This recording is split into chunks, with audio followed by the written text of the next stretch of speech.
supaya bisa nyambung, dan ini sekalian mohon izin oleh Radio Buku untuk merekam diskusi malam ini gitu ya, atau ngobrol-ngobrol malam ini.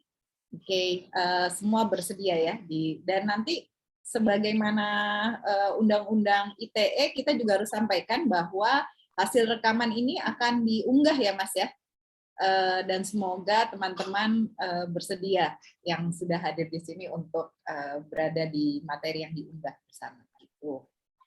Baik, mungkin untuk membedah bukunya itu sendiri, saya akan langsung mulai ke para pembedah ya, rather than me going to what my learning about the buku itu sendiri.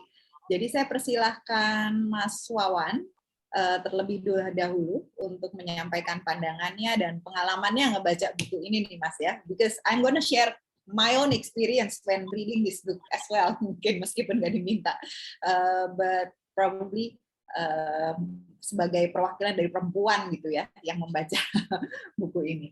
Monggo Mas Wawan, sekitar 15 menit setelah itu kita akan buka 1 atau 2 pertanyaan dari teman-teman sekalian.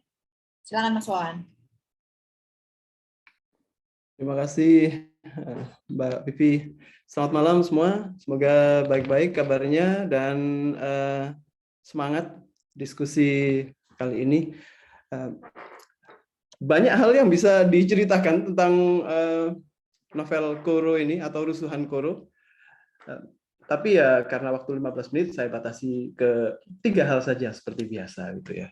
3 hal. Kenapa 3? Ya karena kalau 2 kok kesannya saya malas sekali, kalau 4 kok kebanyakan gitu. Jadi 3 hal yang akan kita bicarakan. Nah, yang secara umum menurut saya Koro ini adalah karya yang berbentuk saga yang memberi kenikmatan buat saya karena memberikan imajinasi tentang dunia imajiner yang utuh sambil sekaligus memancing kita untuk memikirkan persilangan antara berbagai persoalan, antara lain kolonialisme, kapitalisme, dan fundamentalisme beragama di sebuah masyarakat yang sangat beragam. Jadi itu menurut saya kalau boleh merangkum apa yang saya lihat dari novel ini. Bagaimana ceritanya novel ini bisa memancing kita untuk memikirkan persilangan kolonialisme, kapitalisme, dan fundamentalisme di masyarakat yang beragam tadi? Pertama, Koro ini adalah novel yang berpretensi seperti saga ya, saga kisah sebuah bangsa yang terjadi di negeri imajiner yang kalau kita baca novelnya akan kita dapatkan gambaran dunianya cukup rapi, cukup lengkap gitu ya. Kalau suka game, mungkin kita bisa bilang bahwa world building-nya atau lore-nya novel Koro ini cukup lengkap, sehingga kita bisa membayangkan Hujung Manani itu sebagai sebuah negeri yang punya sejarah, punya orang, dan punya pemerintahannya di saat ini berbagai persoalannya. Nah, karena sifatnya yang saga ini, kita jadi tahu bahwa yang paling sentral di sini adalah nasib bangsa itu, nasib negeri itu, negeri Hujung Manani ini. Dan negeri ini dipotret dalam beberapa bulan saja ketika wabah Koro ini merebak. Jadi di situ yang menjadi fokusnya. Bagaimana dengan orang-orangnya? Ya, orang-orangnya ada. Kita melihat karakter-karakter yang kuat di sana. Tapi kalau kita bilang karakter utama yang menjadi sentral dan bisa dibilang tokoh utama gitu, sepertinya tidak semudah itu, Fernando. Gitu. Menurut saya karakter-karakter yang ada di sini disampaikan, dihadirkan untuk membantu memberikan kita tentang gambaran negeri Hujung Manani ini beserta persoalannya saat ini. Jadi manusia atau karakter-karakter situ bukan merupakan prioritas utama dari kisah ini, bukan merupakan super admin lah dari kisah ini. Yang menjadi center memang bangsanya, karena memang cerita ini berpretensi seperti saga yang menceritakan sebuah bangsa. Nah, sekarang biasanya ketika kita berbicara tentang saga, tentang dongeng, ada kecenderungan bahwa cerita itu disampaikan secara naratif atau kronologis dan cenderung bisa beresiko membosankan. Tapi di sini yang kita dapati dalam novel Koro ini sepertinya kebosanan itu sangat bisa terantisipasi karena memang novelnya ini disampaikan dengan berbagai gaya. Kisah saga ini disampaikan dengan berbagai gaya, mulai gaya yang fabulis ya, seperti fabel begitu, dengan menggunakan karakter babi kecil, Rose kecil sebagai pembuka. Terus ada kisah yang cenderung jurnalistik mungkin ya, jurnalistik karena menyoroti seseorang dengan keterlibatannya dalam gerakan politik dan kemudian juga menceritakan masa lalunya. Itu ada gaya jurnalistik atau ya sastrawi ya mungkin ya, karena menggambarkan orang dan keterlibatannya dalam kehidupan. Terus kita juga disampaikan dengan gaya yang merayakan kepahlawanan seperti sebuah dongeng tentang sebuah negeri. Kita bisa menemukan itu di bab yang membicarakan sejarah Hujung Manani, bab bab 3 tadi kalau nggak salah. Ya, bab 3 yang berjudul Harimau itu. Di bab itu kita mendapat kisah tentang Hujung Manani, sejarahnya dan bagaimana negarawan sejati bisa mendapatkan kedudukannya di sana. Terus kita juga mendapatkan gambaran tentang Hujung Manani ini secara teatrikal. Ketika cerita merupakan reportase atau reportase dari sebuah pertunjukan yang di sana berjudul Rusuhan Koro, gitu ya. Dan pertunjukan itu adalah karya salah seorang tokoh yang ada di sini di cerita ini. Dan terakhir kita mendapatkan gambaran itu dalam bentuk catatan yang sifatnya mirip-mirip seperti log atau notulensi gitu dari apa yang terjadi sepanjang 2 hari ini, mulai malam ketika perempuan turun ke jalan, terus ketika semakin banyak perempuan turun ke jalan, dan kemudian ketika negarawan sejati melakukan berbagai hal dan lain sebagainya hingga akhir cerita gitu. Jadi dengan berbagai gaya cerita itu, maka kita pembaca mendapatkan gambaran tentang negeri ini dengan cara yang bermacam-macam, penuh warna dan tidak terjebak dalam kebosanan mengikuti cerita itu. Jadi itu sebuah saga yang disampaikan dengan berbagai macam cerita. Nah, kemudian kita sampai ke poin yang ketiga, yang menurut saya merupakan bagian yang paling mengundang diskusi mungkin dari novel ini, adalah bagaimana novel ini menggambarkan permasalahan yang ada di Hujung Manani itu sebagai permasalahan yang menurut saya sangat solid. Kenapa sangat solid? Karena permasalahannya yang ada di sini, yaitu wabah Koro, diceritakan sebagai sebuah kejadian yang bisa dikaitkan dengan berbagai sendi kehidupan di Hujung Manani ini. Koro atau wabah pengerutan kelamin ini di sana disajikan dari berbagai disajikan dalam kaitannya dengan berbagai persoalan. Misalnya persoalan rasisme. Persoalan rasisme di sana muncul karena Koro ini dihubung-hubungkan dengan flu babi, dan flu babi itu dihubungkan langsung dengan orang-orang etnis tertentu yang makan babi, dan lebih spesifik lagi di kalangan babi pun hal yang sama terjadi. Ini hanya terjadi dari babi-babi dari Tibet yang tidak mau divaksin gitu, babi-babi anti vaksin gitu. Dan itu menariknya di sana. Jadi dihubungkan dengan persoalan rasisme. Terus yang kedua, di sana juga dikaitkan dengan persoalan diskriminasi oleh kelompok Islam di sana di novel ini terhadap orang-orang penganut kepercayaan lama. Orang-orang penganut kepercayaan sebelum Islam yang ditekan dan dianggap tidak cukup modern, tidak sesuai dengan zamannya, dan itu akhirnya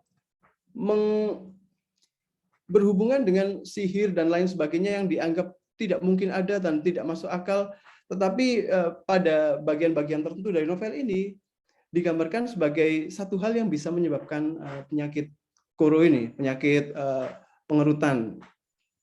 Dan tidak itu juga di sana juga ada kaitannya dengan persoalan lain, tidak hanya rasisme, tidak hanya diskriminasi terhadap penganut keyakinan sebelum datangnya Islam, tapi juga ada hubungannya dengan persoalan lingkungan, persoalan lingkungan, karena koro atau persoalan penis dan persoalan kejantanan atau persoalan sperma itu pada salah satu bagian di novel ini ternyata dikaitkan juga dengan fenomena semakin berkurangnya kualitas alam di kawasan ini.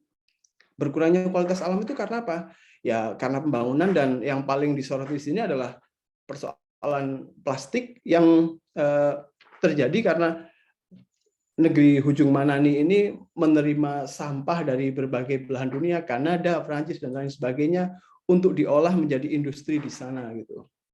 Dan itu akhirnya merasuk ke semua hal yang kita konsumsi dalam keseharian itu. Akhirnya ya bisa dihubungkan bahwa fenomena ini berhubungan dengan semakin buruknya kualitas lingkungan dan semakin banyaknya racun-racun yang ada di sini karena kegiatan industri tadi. Nah, di sini ada pertemuan antara persoalan lingkungan, kapitalisme, dan kemudian pada akhirnya persoalan genetis atau persoalan persoalan genitalia ini. Dan yang terakhir, yang menurut saya harus mendapatkan porsi lebih dalam diskusi, yang sayangnya didominasi laki-laki ini, adalah bahwa koro ini berhubungan erat sekali dengan kecenderungan patriarkal atau lebih spesifik lagi kecenderungan seksis yang ada di dalam masyarakat Hujung Manani ini.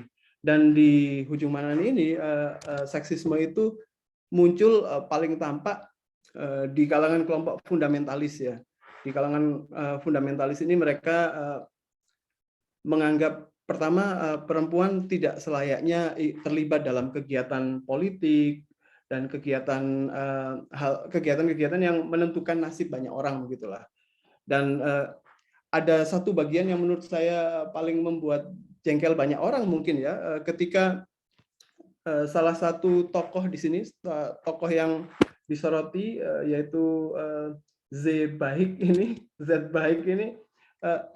dia mengatakan sesuatu kepada tokoh perempuan, saat itu perempuan, Adele, bahwa kamu ini dulunya orang liberal, kamu bukan orang yang baik. Jadi sah-sah saja kalau aku melakukan berbagai kekerasan ini kepada kamu, karena memang bisa dikatakan dia bilang bahwa perempuan ini adalah non entitas, bukan manusia yang layak dihormati begitu. Jadi itu yang menurut saya paling bisa disoroti, dan nantinya di dalam cerita ini persoalan seksisme ini mendapatkan backlash, mendapatkan pembalasan dari berbagai elemen yang ada di masyarakat, tidak cuma dari perempuan tapi juga laki-laki, dan akhirnya kita mendapatkan akhir cerita seperti ini. Jadi persoalan seksisme ini yang disoroti di sini sebagai bagian dari kalau tidak hubungannya dengan adat dan agama, ini satu hal yang membuat novel ini sepertinya maksudnya satu hal yang bisa disoroti lebih jauh lagi dari novel ini.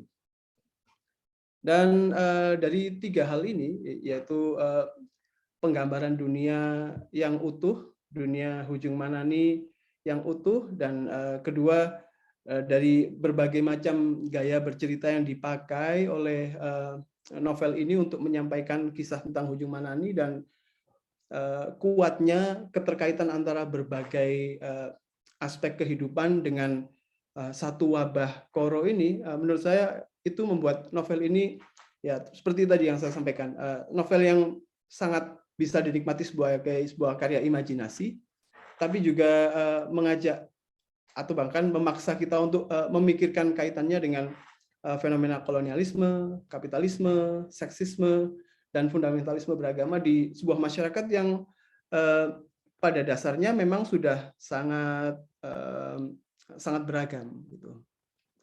Dan pertanyaan saya adalah, maksud komentar terakhir dari saya adalah, saya sebenarnya mengapresiasi Sirka dan penulisnya yang bisa menyajikan novel saga seperti ini di sebuah negeri imajiner yang posisinya bisa kita bayangkan tanpa memberikan peta sedikit pun.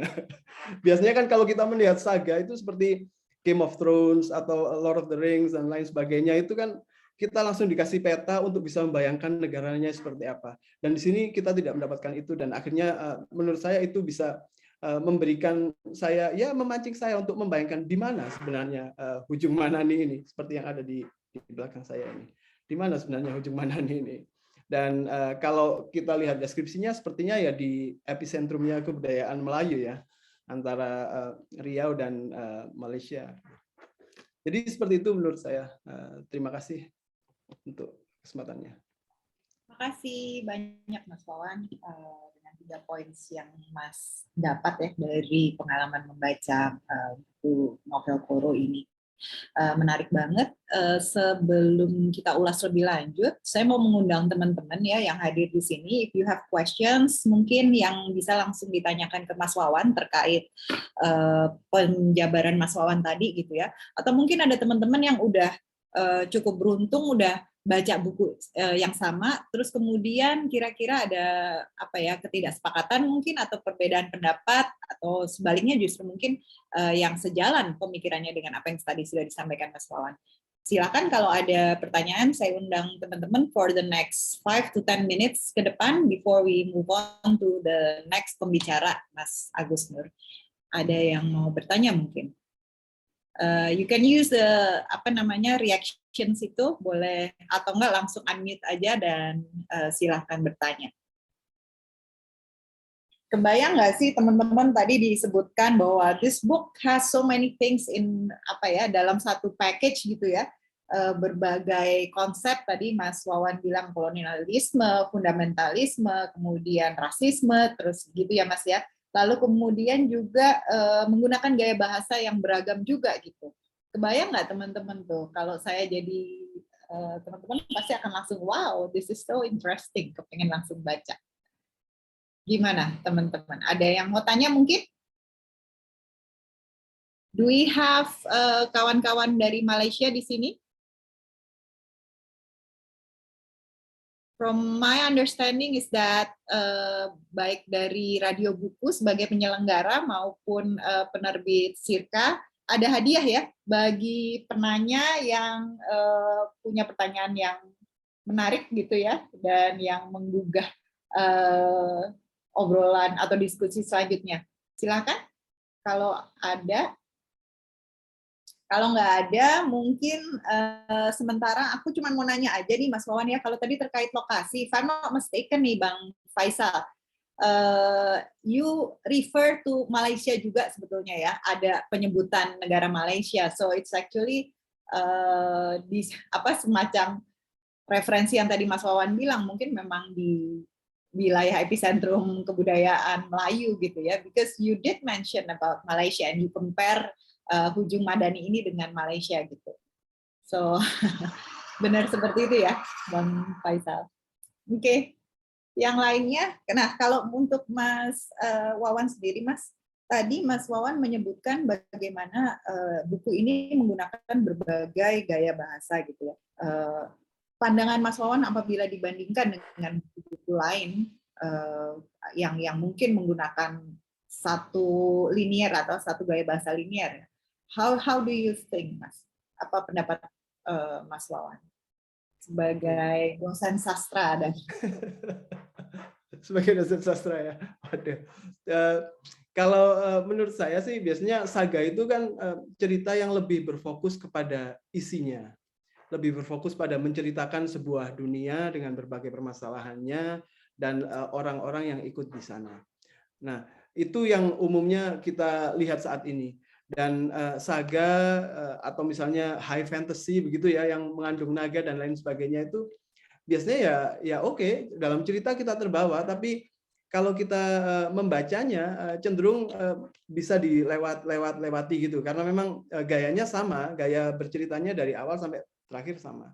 Sementara ini buku ini berpretensi saga, tapi disampaikan dengan gaya bercerita, bukan gaya bahasa, gaya bercerita yang berbeda-beda. Ada gaya bercerita seperti fabel, ada gaya bercerita seperti reportase pementasan drama, dan ada juga gaya cerita yang cenderung aksi seperti dongeng gitu ya, di bagian harimau itu terutama. Dan ada yang dalam bentuk catatan-catatan log gitu ya, log apa namanya, seperti notulen gitu lah, notulen apa yang terjadi dari menit jam ke jam gitu.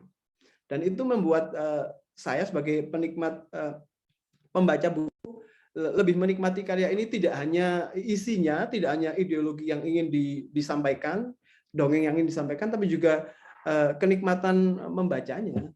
Jadi kalau masih boleh menggunakan pemisahan antara bentuk dan isi, secara bentuk novel ini juga memberi kenikmatan. Siap Mas Wawan, makasih. Tadi ada Kak Iren. Kak Iren, silakan. If you want to pose your question, silakan unmute. Dan probably please introduce yourself juga ke kita-kita. Kak Iren, you're there?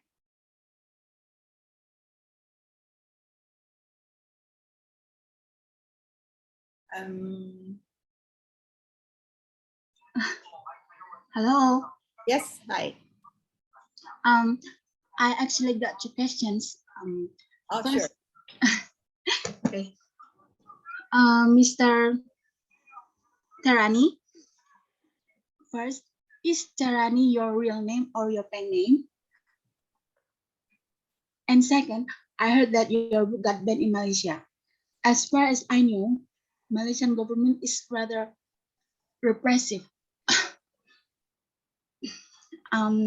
Rather repressive to norms. For instance, morphine. I'm sorry.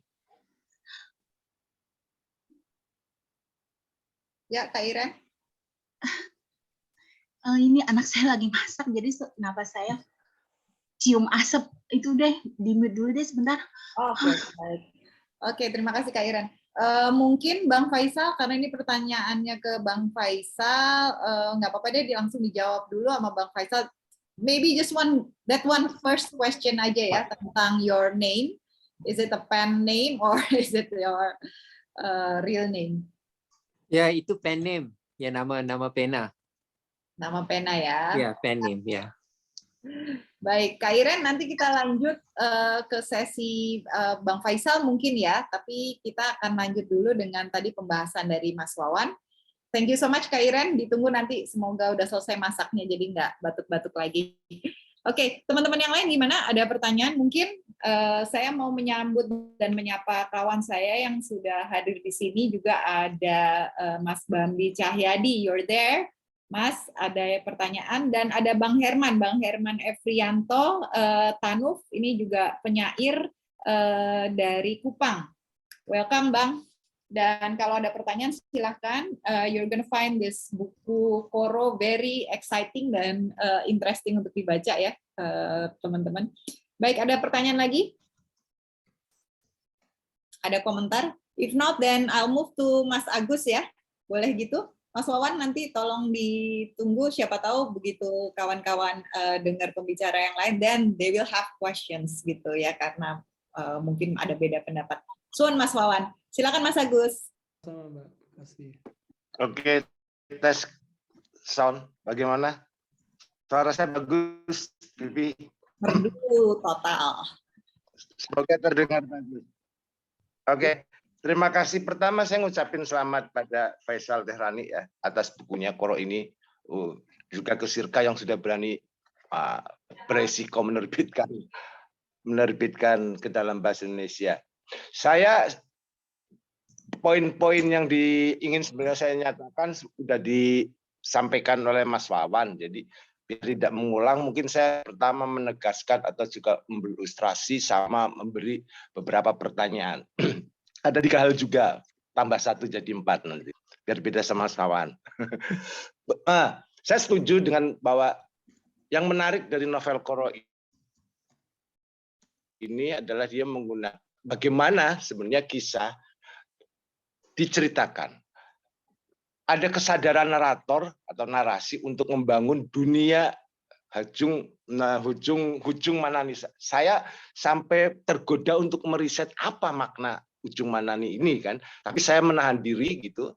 Seperti saya membayangkan, saya menjadi teringat novel Garcia Marquez, Macondo, biarkan dia menjadi sebuah tempat, sebuah wilayah yang imajiner. Meskipun pada novel ini mau tidak mau memang jangan-jangan ini alegori atau pasemon kalau dalam bahasa Indonesia, bahasa Jawa itu artinya sindiran sebenarnya, pernyataan halus atau cara Faisal untuk menghindari sensor atau cara Faisal menghindari untuk tidak ditangkap oleh rezim penguasa Malaysia saat ini gitu. Maka dia menciptakan itu. Nanti tapi soal ini nanti akan saya bahas kemudian. Yang menarik memang gaya polifonik, saya menyebutnya gitu. Novel ini adalah novel polifonik, di mana pertama suara-suara coba cara melihat fakta peristiwa yang terjadi di Hujung Manani itu ingin disuarakan oleh banyak suara, dari babi, dari ustadz, dari artis baik ya, yang munafik digambarkan, juga dari khasanah tradisi dalam ini banyak mengutip gurindamnya Ali Haji misalnya, juga dengan cara mensonding pada kita, bermain-main dengan banyak nama. Di sana tiba-tiba kita ketemu Foucault, Derrida, ketemu Sartre, Jean Paul Sartre gitu kan. Bahkan ketemu Gus Dur gitu. Saya bertanya-tanya, apakah ini Gus Dur yang saya kenal, Foucault yang saya kenal, atau ini cara penulisnya mencoba bermain-main? Karena ada satu kutipan yang akan saya bacakan, yang saya kira dia seperti menjadi dasar dari cara Faisal mencoba bercerita. Saya kutipkan satu bagian itu. Bagaimana situasi keadaan kemudian dipermainkan, bukan dipermainkannya, dengan sadar dimain-mainkan, dengan sadar coba dikocok, dicampur aduk gitu, menjadi satu dunia yang tadi saga lah, bahkan dunia yang main-main. Orang bisa mengenal, jangan-jangan Hujung Manani itu ada, tapi ini memang dongeng, antara dongeng fakta, antara dukun, antara sihir dan saintis dalam novel ini dicampur aduk sedemikian rupa. Ada kutipan di halaman 63 misalnya. Dia menggunakan fiksi untuk melawan fakta. Dia menggunakan fiksi untuk melawan dekrit. Dia mengubah fatwa menjadi fiksi. Dia mengubah dekrit menjadi fiksi. Apa yang kamu pahami? Nah, bagaimana antara fakta fiksi, antara yang imajinasi dan yang kita bisa kenalin genealogi peristiwanya, misalnya. Misalnya, siapa yang dimaksud oleh Ibu Pertiwi?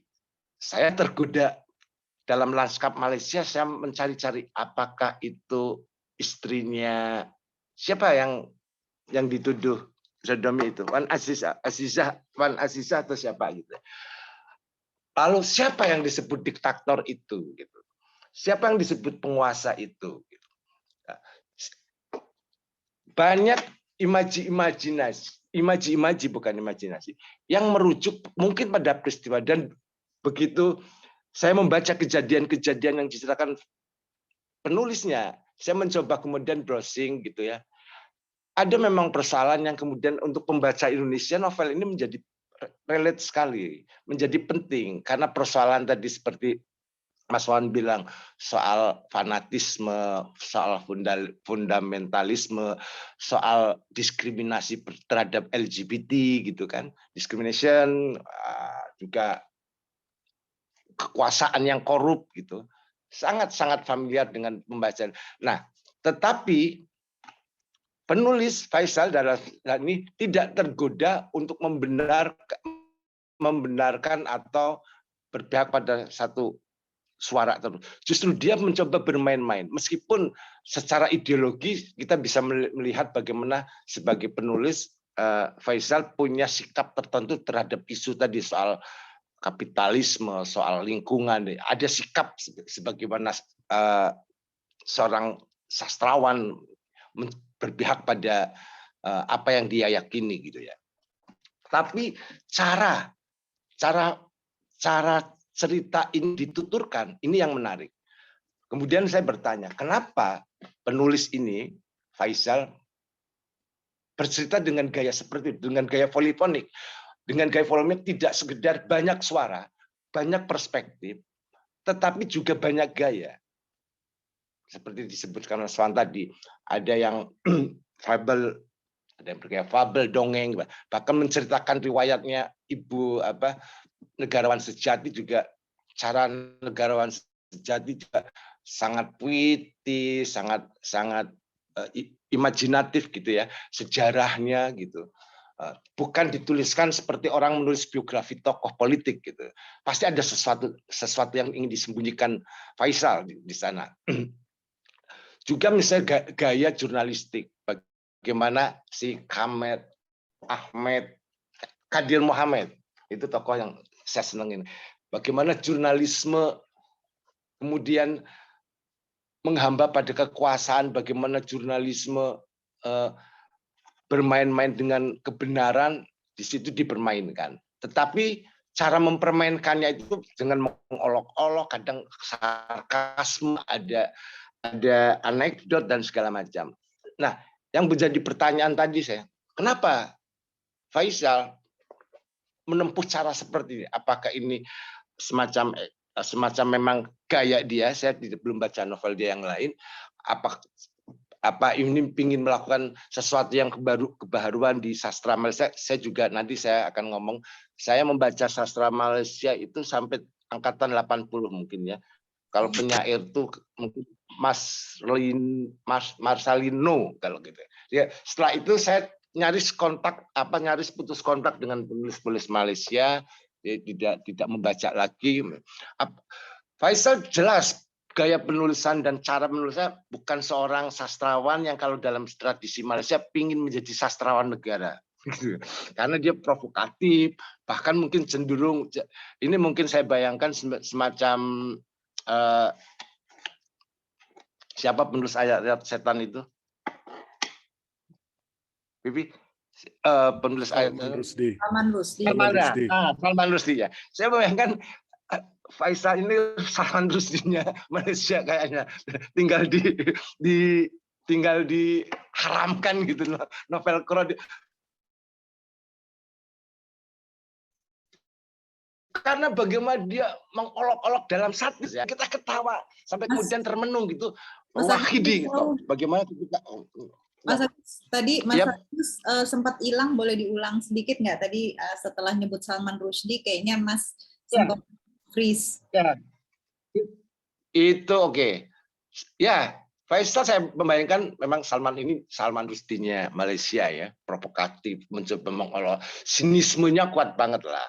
Kalau kita membaca konteks itu dalam konteks politik Malaysia, tapi kita juga tidak harus dan tidak mesti memahami itu dalam konteks Malaysia, karena persoalan di Indonesia juga relatif sama, kekuasaan yang korup, penguasa yang tidak bisa dipegang omongannya, yang penuh tipu muslihat itu sama. Misalnya kisah cara Faisal menceritakan tadi di Mas Wan juga sempat bilang Wahidi gitu ya, seorang ustadz gitu ya. spoiler dikit nggak apa-apa ya, karena ini menarik untuk pembaca Indonesia, Faisal. Pasti suka pembaca Indonesia gitu.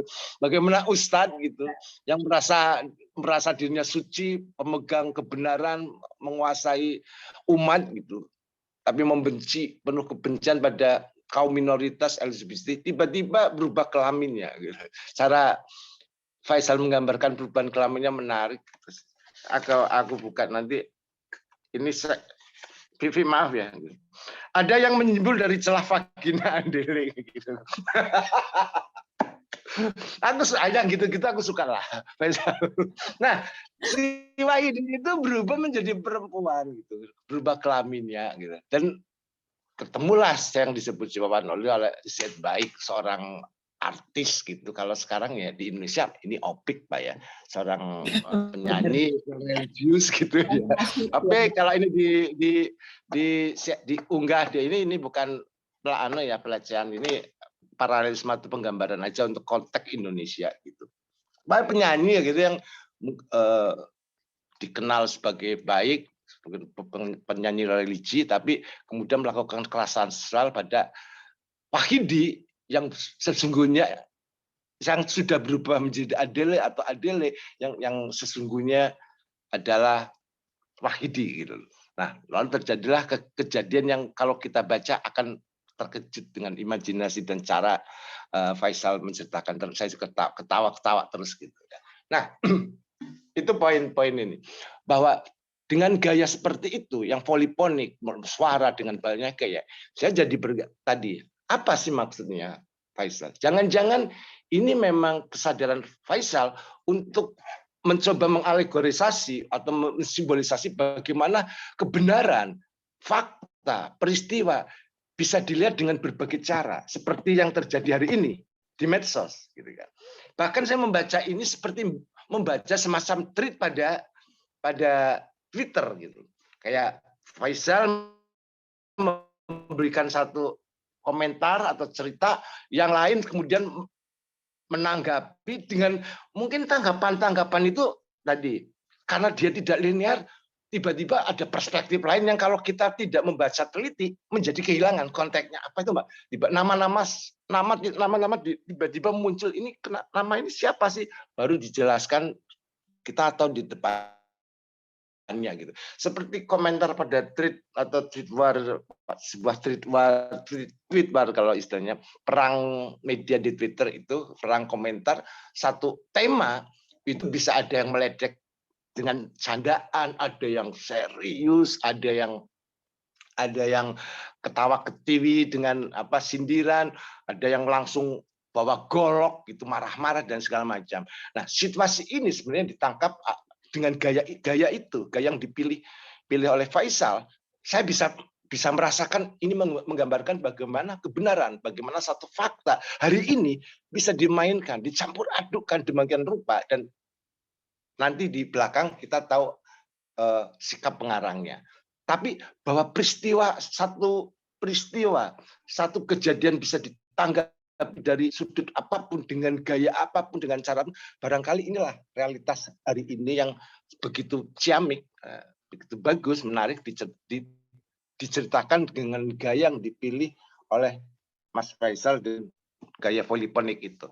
Nah, pertanyaan saya ketiganya ini, apakah kemudian kita sebagai pembaca non Malaysia gitu ya perlu memahami itu dalam konteks Malaysia? Misalnya seperti tadi, siapa sih yang dimaksud? Kalau misalnya kita ngomong diktator atau penguasa Indonesia, mungkin kalau dalam konteks Indonesia, apakah ini Orde Baru itu Soeharto dengan segala ininya?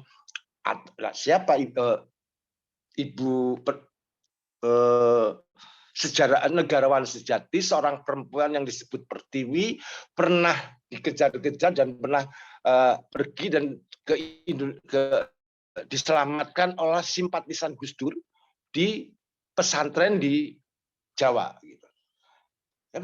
Ini maksudnya Gus Dur yang kita kenal gitu, atau Gus Dur dalam imajinasi saja. Gus Dur bisa Gus Dur siapa saja, bisa Gus siapa, karena siapa.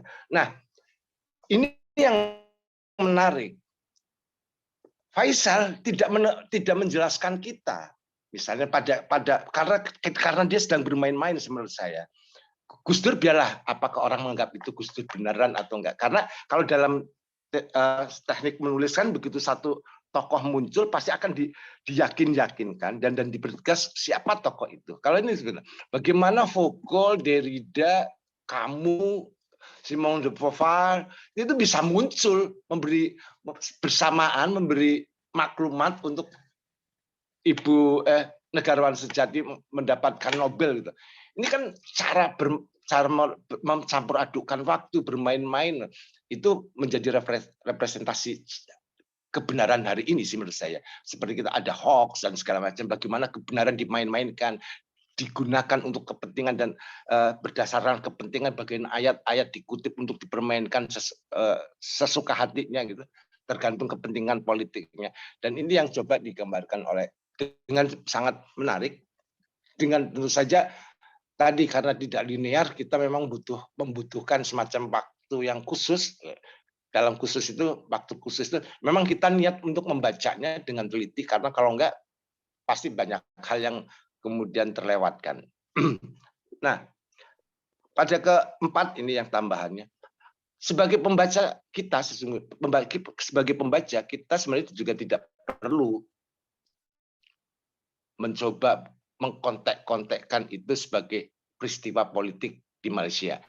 Meskipun kalau misalnya kita rujuk pada berita-berita itu, misalnya satu teks coba kita copy dan paste ke Google gitu, pasti kayak muncul satu kejadian dan berita yang muncul dan terjadi di Malaysia gitu. Nah, di luar itu saya kira mungkin ini cara seperti tadi, cara penulisnya untuk menghindari sensor. Mencoba meminimalisir resiko dari buku ini agar sebagai Salman Rushdie-nya Malaysia gitu, Faisal Rahrani tidak kemudian diharam-haramkan darahnya, tidak diboikot gitu, atau tidak mengalami kekerasan-kekerasan. Saya kira itu yang menarik dari novel ini. Bagaimana Ujung Hamanani dibiarkan oleh penulisnya tidak terkait pada misalnya konteks negara tertentu dalam ini Mas ya. Seperti Mokondonya Gabriel Marquez, kita bisa mengimajinasikan itu ada di mana saja, meskipun kita bisa menggambarkan peta dan sebagainya, tetapi justru menarik ketika dia menjadi dunia alternatif. Bahwa sastra seperti Octavia Spencer ada suara lain yang bisa benar bisa salah, bisa lirih bisa keras, bisa menyenangkan dan tidak, tetapi itu membuat kita punya perspektif dalam melihat realitas hari ini. Terima kasih. Suun Mas Agus, terima kasih banyak untuk ulasannya tadi. Kalau saya boleh sedikit menyampaikan ulang tadi ya, sebagaimana Mas Wawan, sebetulnya temuannya Mas Agus atau pengalaman membacanya kurang lebih sama ya, bahwa menemukan berbagai elemen yang dibungkus dalam satu cerita gitu ya, satu cerita yang sama. Kalau dari Mas Agus menyoroti bahwa ada berbagai sudut pandang atau karena penokohan yang beragam juga gitu ya Mas Agus ya. Dan yang bikin novel ini asik gitu, kurang lebih juga sama sebagaimana yang disampaikan Mas Wawan, karena meskipun ada berbagai ideologi yang disampaikan Bang Faisal di sini, tapi nggak secara nyata atau gamblang Bang Faisal ini membenar-benarkan gitu ya Mas Agus ya, atau membela-bela salah satu ideologis gitu. So it just runs with the story aja gitu. Jadi nggak preachy gitu, nggak terlalu menggurui untuk pembacanya. Tadi juga Mas Agus bilang berarti apakah iya si para pembaca ini, kami ini perlu memahami konteks-konteks yang digunakan dalam penceritaan tersebut gitu. Tapi di akhirnya Mas Agus bilang kayaknya nggak perlu juga dicari konteksnya gitu ya Mas ya. Nggak perlu juga karena itu bagian dari pengalaman kita atau pengalaman pembaca gitu dalam menikmatinya. Cuman yang diwanti-wanti Mas Agus, sebaiknya pembaca itu bisa membacanya dengan teliti, karena kalau enggak bisa ada yang kelewat gitu ya Mas ya, karena there are so many references yang dipakai di buku ini juga gitu. Oke, teman-teman yang udah hadir, kalau ada yang mau bertanya ya ke Mas Agus mengenai pengalaman membacanya atau persepsinya terhadap buku ini, silahkan. Sebelum nanti kita tanya langsung nih ke Bang Faisalnya sendiri. Monggo, ada pertanyaan? Udah mulai, tentunya udah terkilik banget ya teman-teman untuk membaca langsung buku ini sendiri gitu ya. Ini problem diskusi buku, tapi pesertanya banyak yang belum baca bukunya. Jadi mau nggak mau memang pengalaman membacanya sama persepsinya kita dengar dari mereka yang sudah membaca, yaitu teman-teman pembedah di sini nih. Dan di sini baik Mas Mawan maupun Mas Agus Nur udah menyampaikan seperti ini, dan menurut aku sih. Nah, pada konteks itulah sebenarnya saya tadi kenapa bahwa tidak perlu mengkait-kaitkan dengan misalnya sejarah Malaysia atau fakta-fakta atau realitas politik yang konten Malaysia kontemporer gitu. Itu akan menghindari begini. Jangan sampai apa yang saya sampaikan dan Malaysia kemudian memframing cara kawan-kawan yang belum baca membaca. Justru asiknya novel ini semua seperti disampaikan dengan gaya main-main, ada kelakar yang serius, hingga kita seperti asik menikmati dalam dunia yang dibangun penulisnya. Setiap orang pasti akan punya intensi yang berbeda pada ada yang tadi gaya jurnalistik dan segala macam. Ini mungkin pada seseorang ini nggak menarik, tapi bagi orang lain ini menariknya. Ada yang gaya notulensi seperti penulis Prancis yang sejarah dalam 9,5 hari gitu kan, sudut pandang segala macam. Oh, itulah asiknya, karena Faisal sedang tidak mendikte kita dalam satu peristiwa tunggal, sudut pandang tunggal, tapi justru menyodorkan kita banyak perspektif. Dari mana kita akan menuju perspektif ini, semacam provokasi dari novel ini atau hasutan cara Faisal untuk mencoba menarik intensi atau perhatian pembaca yang pasti muncul impresi yang berbeda-beda. Setuju banget Mas, setuju banget. Jadi kalau secara awamnya mungkin bisa dibilang nggak boseni gitu ya Mas ya, nggak bikin bosen gitu, karena setiap masuk ke halaman berikutnya atau bab berikutnya kita nemuin cara penuturan yang berbeda dari sudut pandang yang berbeda gitu ya Mas ya. Ya, kadang misalnya Faisal menggunakan teknik semacam dongeng 1000 malam, dalam satu cerita ada cerita lagi yang diceritakan dengan gaya beda, dan itu asiknya. Kita seperti bertualang dalam dunia imajinasi penulisnya si Faisal nih. Ini anak gila banget nih, ini lagi-lagi bermain-main, dan dia tidak mendikte kita, menyerahkan kita, atau kamu setuju, kamu asik atau enggak ya pada pembaca gitu. Oke. Thank you banget. Baik, mungkin kita langsung aja nih ya, denger langsung dari Bang Faisalnya sendiri.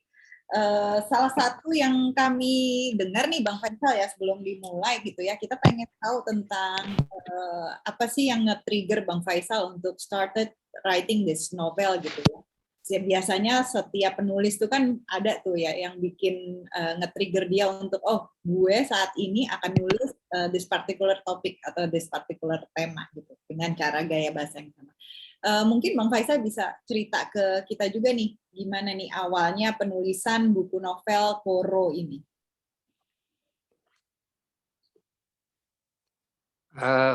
Baik, pertama-tamanya terima kasih Mas Wawan dan juga Mas Agus Nur yang telah sudi membaca Koro, juga Mbak Vivi yang moderate acara kita ini, dan tentu sekali Mas Tia yang dari penerbit Sirka yang sudi menerbitkan Koro.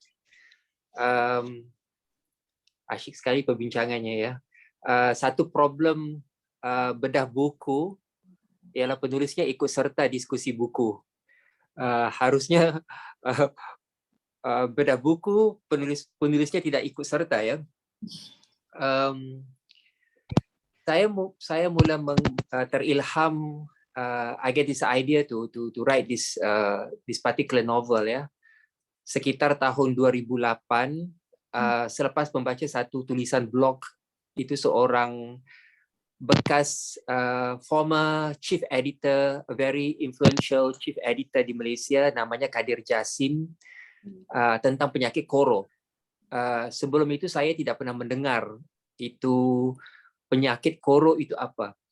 Jadi selepas membaca tulisan blog itu, saya mulai mencari dan mengumpulkan banyak research ya, tulisan-tulisan, ada yang dari jurnal, dari India, juga dari Singapura, ya, dari China, Afrika juga, kutipan keratan-keratan akbar tentang penyakit koro. Itu ketika itu saya belum tahu mau dibikin apa jadi novel ataupun hanya minat tertentu saja. Jadi I was just collecting anything with the keywords of koro ya pada waktu itu. Kemudian juga dalam tempo itu juga saya membaca sebuah tulisan, beberapa tulisan sebenarnya tentang serangan Amerika Syarikat, ya, United States of America terhadap sebuah kota, small city, Kuala Batu, 1832, yang sekarang ini Kuala Batu itu di Aceh, Indonesia. Jadi itu juga sangat mengasyikkan itu karena saya ketemu fakta bahwa di Asia itu the first aggression yang dilakukan oleh kuasa imperial Barat, ya, kuasa besar dunia itu adalah berlaku di alam Melayu, ya. Kalau di Malaysia itu Nusantara itu mencakupi Indonesia, Malaysia, Singapura, Kambodia, Selatan Filipina dan sebagainya. Jadi itu cara orang Malaysia melihat. Jadi dianggap serangan Amerika itu, ya, satu serangan terhadap alam Melayu ataupun seluruh rantau Asia Tenggara ini. Jadi saya juga tertarik dengan fakta sejarah itu, insiden sejarah itu yang membuatkan saya ingin menghubungkan antara koro dan juga kejadian itu. Tapi waktu saya menulis itu, saya mulai menulis sekitar 2015-2016 itu, dan mungkin Mas Wawan mungkin mengerti atau paham, because Mas Wawan juga saya lihat adalah you're into comparative literature juga, ya, sastra bandingan. Jadi sewaktu bikin S3 itu, tadi saya bilang saya bikin S3 saya itu tentang sastra Islam di Indonesia, itu mengkaji tentang Pak Kunto Wijoyo, itu kan, Forum Lingkar Pena, itu sekitar tahun 2009-2010. Jadi saya terheret di dalam dunia akademik, ya. Saya bilang saya terjerumus dalam dunia akademik. I became a victim of this so-called PhD scholarship, yang mana my creative writings menjadi sesuatu yang bersifat lecture. Jadi kalau kebanyakan novel-novel saya itu dari sekitar tahun 2010 sehingga 2016-15 itu penuh dengan lecture notes, gitu ya. Jadi terasa seperti membaca karya akademik gitu. Itu kadang-kadang ada seperti imbasannya Cozy, yaitu kan J.M. Cozy di sana sini. Jadi karena itu saya agak lelah. Jadi saya pikir saya mau keluar terus dari gaya yang kersajarnaan itu, gaya scholarship itu, daripada tulisan, even dalam tulisan creative writing saya itu, dalam novel ataupun malah dalam stage play, drama saya juga itu penuh dengan diskurs itu, orang bincang-bincang tentang ideologi, tentang wacana-wacana itu dengan berat, ya, kayaknya seperti profesor-profesor bincang sesama mereka, ya. Jadi saya mau sama sekali menghindar itu, dan dalam masa yang sama juga saya membaca juga banyak kembali hikayat-hikayat karena tugas saya itu hikayat lama, ya gitu, karena saya dalam bidang Melesta di situ membaca Gurindam itu, Raja Ali Haji, tadi Mas Agus ada sebutkan. Jadi itu semua bergumul di dalam kepala saya, dan hasilnya itu ketika saya mulai menulis tahun 2016 itu, ya menjadi beberapa kali phase of writing itu. Jadi sebentar ia jadi seperti fable, sebentar ia jadi seperti gaya ada sedikit kuliahnya itu, ya, gaya kutubahnya itu, kemudian itu ada seperti satayanya itu, ada yang seperti juga seperti dongeng yang disebutkan 1001 malam itu. Akan tetapi proses akhir menulis itu sebenarnya berlaku sebelum berlakunya COVID-19, dan saya juga tidak menyangka akan jadinya pandemik itu kan seluruh dunia. Jadi dalam tempo itu saya mulai mencari penerbit-penerbit di Malaysia yang mungkin mahu menerbitkan Koro, ya. Jadi mulanya ia dinamakan laporan Koro, the Koro Report, ya, berdasarkan itu satu chapter berkenaan seorang psikiatris yang menulis tentang bagaimana dia merawat seorang pesakit Koro, kan. Selepas itu ia ditukar jadi rusuhan Koro, the Koro Riot, itu yang merujuk chapter yang salah satu chapter juga. Dan dalam tempoh itu saya mencari penerbit, tetapi banyak penerbit yang keberatan itu karena isinya itu sangat mengejutkan menurut mereka. Ada yang memberitahu isinya itu sangat erotis, ya. Kemudian itu ada seorang penerbit juga kata, wah, terlalu banyak perkataan penis itu, perkataan zakar itu kan sangat mengejutkan. Ini sudah tentu tidak akan lepas sensor, dan saya sudah dikenal di Malaysia kerana sudah ada 7 buku dilarang, ya, ban. So being the most banned writer, ada potensi untuk karya saya diharamkan lagi atau dilarang lagi, dan itu penerbit pasti akan kerugian, kan. Kemudian itu ada juga penerbit-penerbit yang fikir Koro ini sangat jauh daripada gaya yang saya tulis, maka mereka fikir bahwa pembaca, my avid readers, pembaca saya yang asal itu pasti tidak akan mahu mengikuti, ya. Jadi Koro itu sepanjang musim pandemik itu terabai, ya. Jadi saya mencari penerbit, tidak ada yang mau. Akhirnya itu mendarat, nasibnya itu, takdirnya itu dengan penerbit Sirka. Itu dulu, ya. Saya belum ada apa-apa lagi. Mungkin idea ini untuk jelaskan, ya, baru yang ini saja dulu. Ya. Sure. Ya. Terima kasih Bang Faisal. That's very interesting. Saya akan undang teman-teman bertanya langsung ke Bang Faisal, silakan, ya. Tapi yang menarik tadi yang disampaikan, sebetulnya the idea has been there since 2008, ya Bang, ya. Lalu kemudian baru dituliskan tahun 2015-2016. I saw somebody raising their hand, Mas Irwan. Silakan kalau ada pertanyaan, lalu nanti ada Mbak Tessa. Kita mulai dengan Mas Irwan dulu. Jadi mungkin langsung aja Mas Irwan bertanya, Bang Faisal menjawab, dan lalu habis itu kita move ke Mbak Tessa. Silakan. Terima kasih. Nama saya Irwan. Sayang sekali saya belum baca. Saya udah nyari bukunya di Google Play, nggak ada. Yang ada cuma The Professor. Tapi 2 pembahas sebelumnya dan ungkapan Mas Faisal sendiri sangat membuat saya tertarik untuk membaca buku ini. Saya cuma ingin menambahkan, ingin mengadu domba sedikit. Tadi Mas disebut-sebut seperti Salman Rushdie. Bagaimana tanggapannya di compare dengan Salman Rushdie? Sorry ya Faisal, tapi menurut saya itu pujian kali. Iya, Terima kasih. makanya tadi saya bilang congrats sebetulnya ke Bang Faisal pas dibilang di band. ya, saya membaca banyak novel-novel yang lama, yang penulis sastrawan negara. Ini jauh banget. Ini makanya di dalam candaan saya, memang Faisal tidak bercita-cita menjadi sastrawan negara. Sorry. Karena itu teman-temannya diprovokatif. Mas Irwan dari Indo, Silakan, Mas. Malaysia nih. Saya dari Ayo. saya dari Oslo. Right. Saya bukan dari Malaysia. Ya. Silakan Bang Faisal.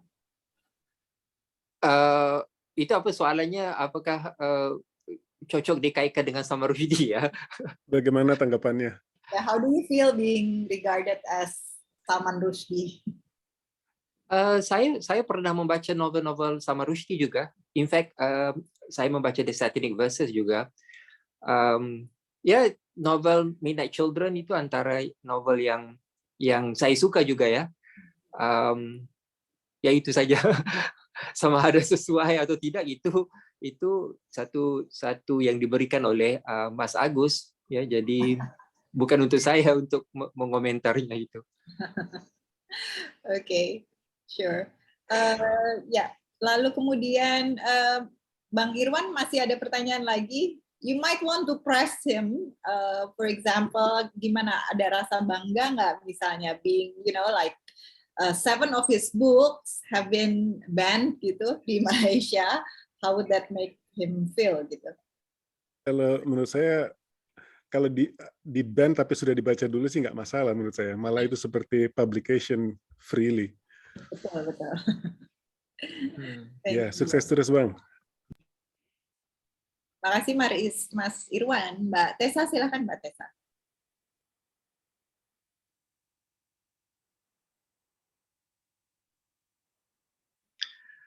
Ya, terima kasih. Kebetulan saya Mas ya, bukan Mbak. Oke, sorry. Mohon maaf. Kebetulan saya belum baca bukunya, tapi terima kasih ulasannya dari Mas Agus sama Mas Wawan. Menarik, cukup memberikan gambaran seperti apa buku ini nanti. Saya ingin lebih dari ulasannya Mas Agus Nur yang bahwa di novel ini tuh komponennya tuh banyak, elemennya tuh banyak. Sebut saja seperti tadi ada Derrida, Foucault, sama Abel Camus seperti itu. Dan saya mau menggarisbawahi tadi ketika Mas Agus bilang bahwa menariknya dari Bang Faisal ini adalah ketika dia menulis tuh dia berdiri di tengah-tengah, tidak ada kecenderungan untuk mengarahkan gitu. Nah, dan kalau ini emang dari Bang Faisal emang ketika dia menulis dia emang dari awal ingin berada di posisi tengah-tengah, tidak ingin menggiring atau memframing para pembacanya, berarti ini sukses gitu. Soalnya Mas Agus Nur bisa melihatnya seperti itu.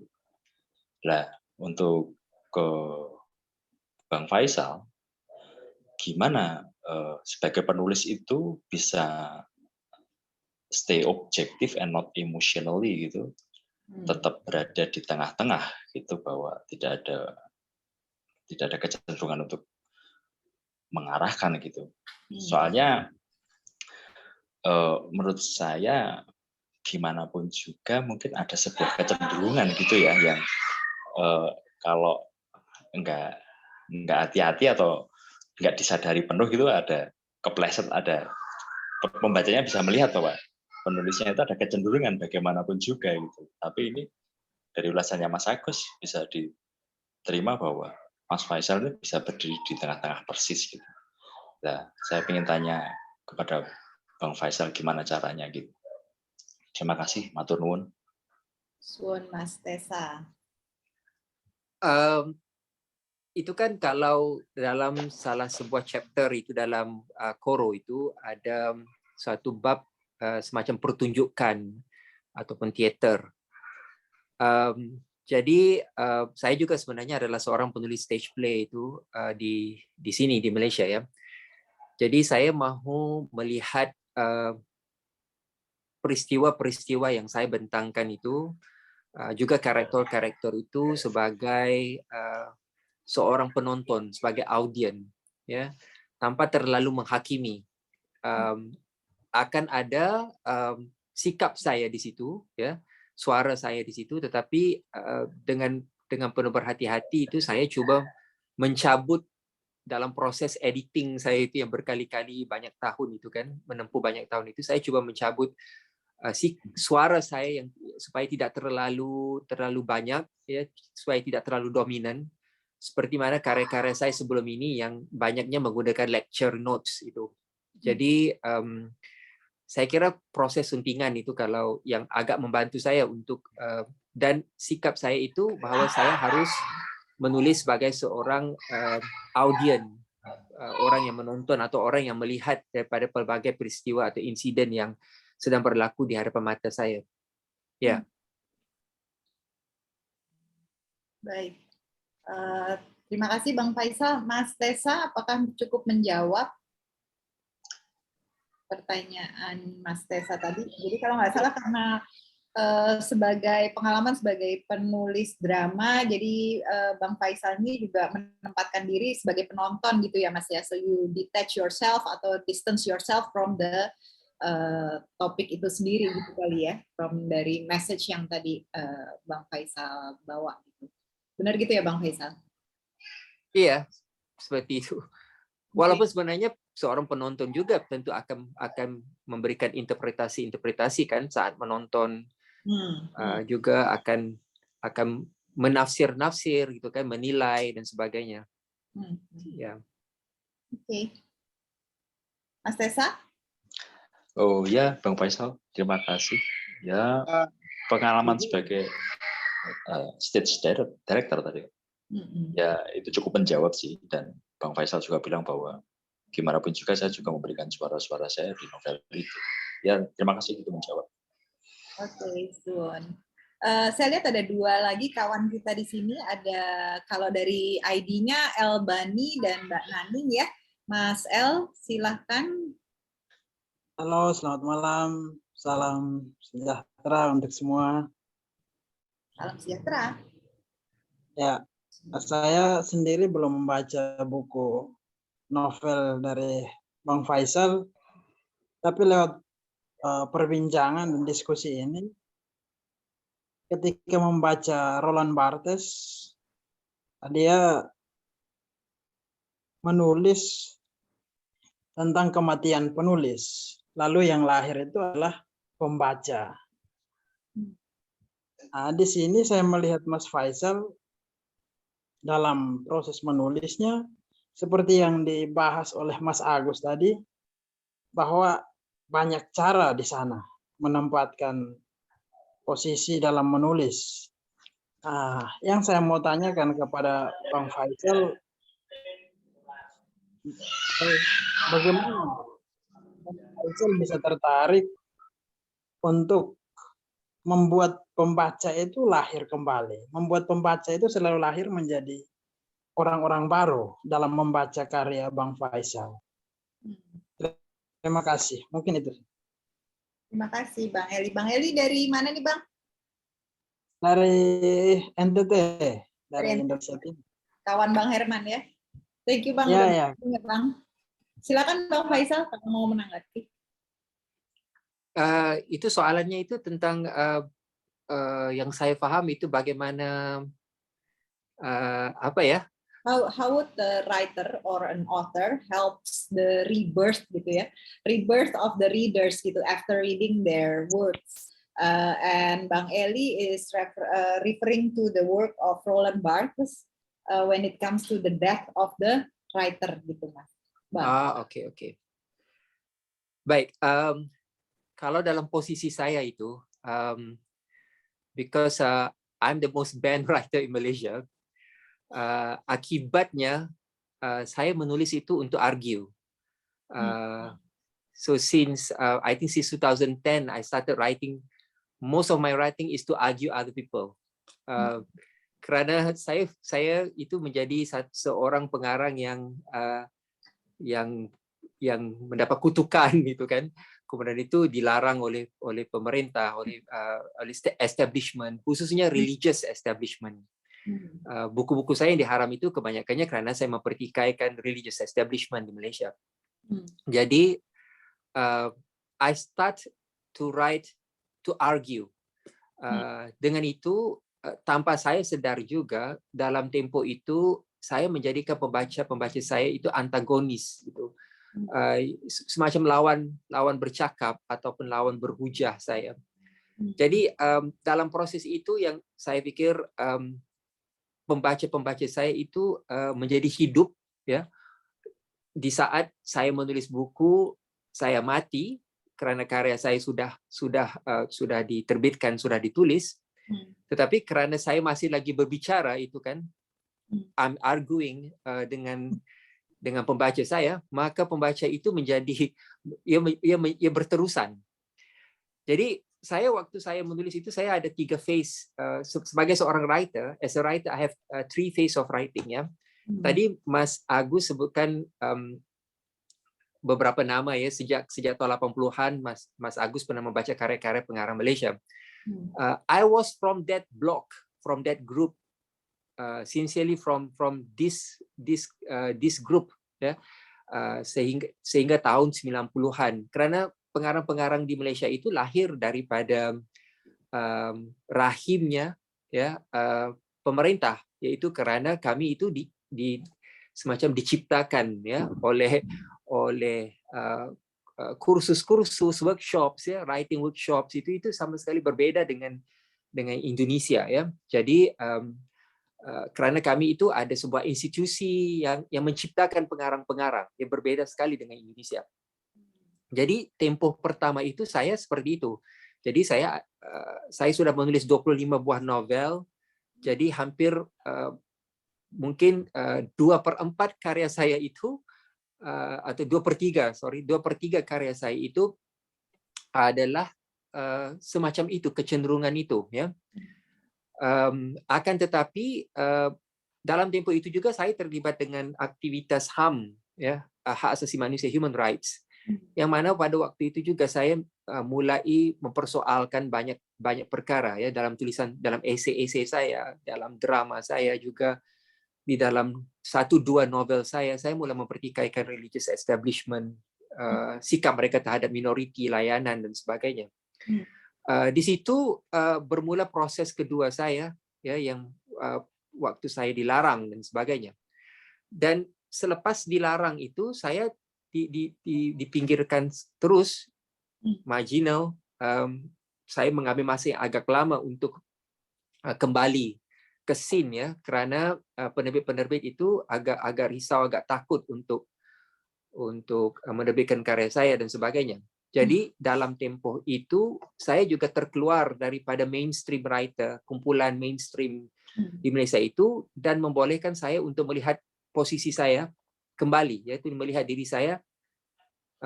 So what I've done, ya, since I start writing ketika usia awal 20-an. Jadi itu sangat menginsafkan, yang membolehkan saya juga, dan dalam tempo itu ada ramai teman-teman di Indonesia dan Singapura yang menyambut saya, ya, waktu saya terkontang-kanting, tidak ada panduan, tak ada guidance itu kan. Saya menemukan kekuatan itu daripada pengarang-pengarang negara tetangga, Singapura dan juga Indonesia. Antara lain teman saya Linda Kristanti sebagai contoh. Jadi sejak dari itu saya melihat audiens saya itu, karena pengalaman yang sedikit traumatik itu, sebagai lawan saya. Jadi di situ yang mungkin berlakunya hubungan saya dengan audiens, dengan reader saya itu semacam penuh ketegangan, ya. Mungkin menjawab atau tidak soalan itu. Terima kasih. Sure. Terima kasih. Bang Eli, apakah cukup menjawab? Jadi sebetulnya mengajak jadi tokoh antagonis, ya Bang Faisal, ya, kalau belakangan ini gitu, ya, karena ada rasa penolakan dari awalnya kan. Sebetulnya your birth as a writer itu katanya bagian dari ciptaan negara juga, ya Bang, ya, tapi ke belakang lalu kemudian ini, dan dengan harapan berarti ada harapan, ya Bang, untuk para readers itu as ini juga gitu, antagonis juga gitu, ya, terlahir kembali dengan pemikiran-pemikiran yang antagonistik mungkin. Seperti itu Bang Eli, jawaban dari Bang Faisal. Lalu kemudian, Oke, with that answer, sudah terjawab, ya Bang, ya, Bang Eli, ya? Ya. Terima kasih banyak, salam untuk teman-teman di Kupang. Selanjutnya, nah kawan-kawan saya hanya mau mengingatkan perkara waktu ya, kita sebetulnya dibatasi dengan waktu. Kalau dari Radio Buku kami hanya sampai 8.30 sebetulnya, yaitu which is exactly right now. Tapi saya rasa masih ada beberapa pertanyaan dan kita bisa lanjut aja kali ya, Bang Faisal. Are you still ini sekarang jam 9.30 di sana ya, Bang ya? Ya, Tapi betul. we'll just continue karena we have some more friends asking questions. Silakan Mbak Naning. Setelah itu ada kawan lingkaran space. Silakan Mbak Naning. Ya. Makasih Mbak Vivi. Saya masih penasaran tadi tentang apa sensor yang tadi diumpamakan seperti Salman Rushdie ya oleh Mas Agus Nur dan Mas Irwan.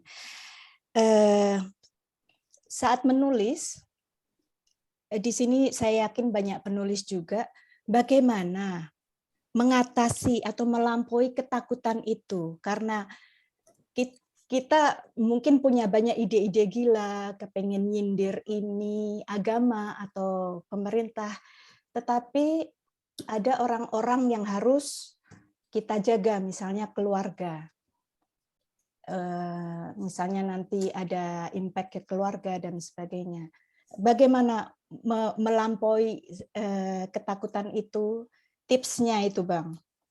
Itu. Saya juga admire kepada penulis dan kepada penerbit karena apa?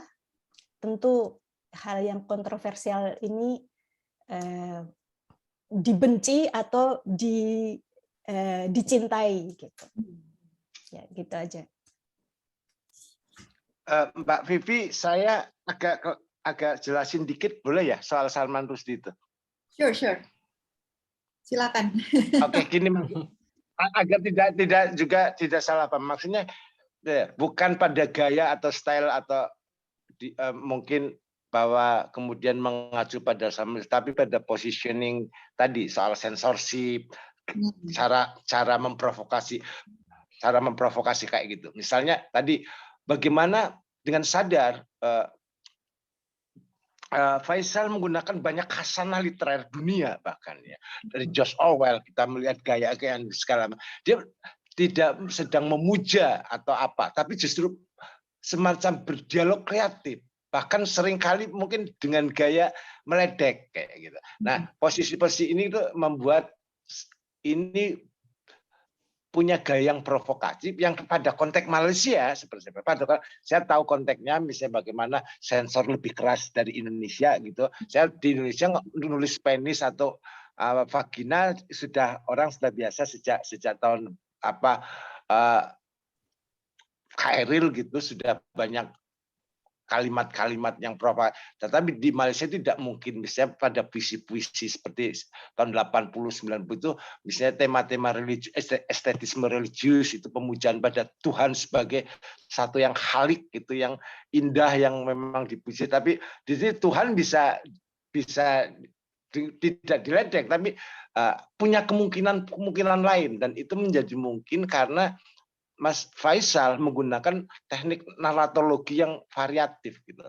Bahwa di sana ada suara Faisal sebagai penulis tidak tertahankan pasti.